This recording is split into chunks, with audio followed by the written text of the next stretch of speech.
So here are the 4 steps to creating a logo. Me as a writer and series creator needed something to lock up for a crime story that I'm writing that takes place in Atlantic City, New Jersey. It's crime fiction. It takes place in the late 80s. So I was trying to capture the feel of that grimy Atlantic City, late 80s feel of when the city was sort of still run down, but trying to make it to the next level and had aspirations. So I asked Dee to help me think through it. I gave her the proposal. Dee, why don't you take us through some of the font personalities that you were thinking through as I was describing what I wanted, and then how you prompted me on Pinterest to build my board. First thing about fonts is you want to figure out what type of font you want to use. These are the sort of main fonts that there are now. They're constantly changing. But originally, way back in Roman days, they had serif fonts, which a serif is just that little tip on the edge of all of the letters. So if it has a flourish or any kind of, like in the Vogue logo, you can see that the tops of the V's and the tops of the U's have a little ledge on them. That's going to be a serif. Old time serifs were usually quite large. More modern serifs, like the ones that we see here, they usually have quite a large edge and then quite a small one. And it's usually seen as very posh, very richy, because a serif font is a classically thought font, but to have that very thin side and that very thick side is something that printers used to not be able to do unless you really shelled out the money. So that's considered a modern day serif font. The other font that's sort of the big contender to all of that is a sans serif font, which is the Google logo there. So that just means sans, meaning without serifs. So you can see the Google font doesn't have any of those little flourishes on it.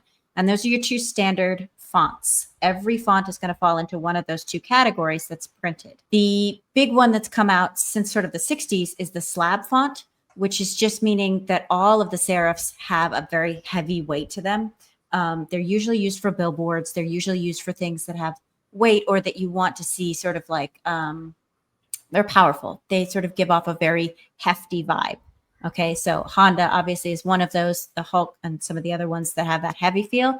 They could also use the slab font. The next, of course, is the script font, which is just a classic, anything where the letters have connecting features. Okay, it's a little bit different than a handwritten font, which is below. Handwritten fonts can be hand lettered, whatever, inscribed. But if the letters don't connect, it's not a script font. So those are the differences there.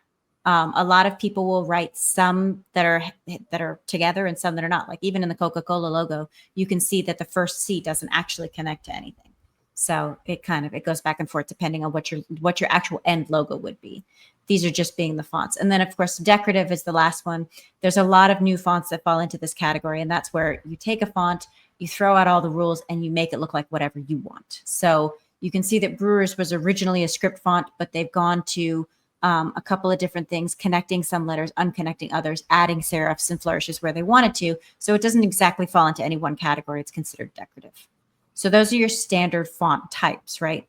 But in looking at all of those and hearing what you wanted, I decided that what we really wanted to go with was a slab or a serif font, because we're looking for something that's going to stand out to viewers on the front of a comic book. And, for all of your promotional material, you want this to stand out. So you don't want it to be scribbled lightly or look flourishing with a handwritten or script font. We don't really want to have a lot of super decorative flourishes, because in the 80s, mobsters weren't exactly adding flourishes to their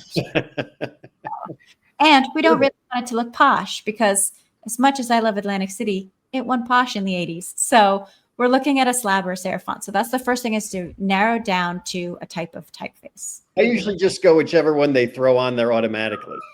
It's usually Helvetica, and that's the one that I use. I'm like, okay, that's fine enough. That's good. And you know what? That works for most things, so no worries. You won a few Emmys on whatever font they gave you.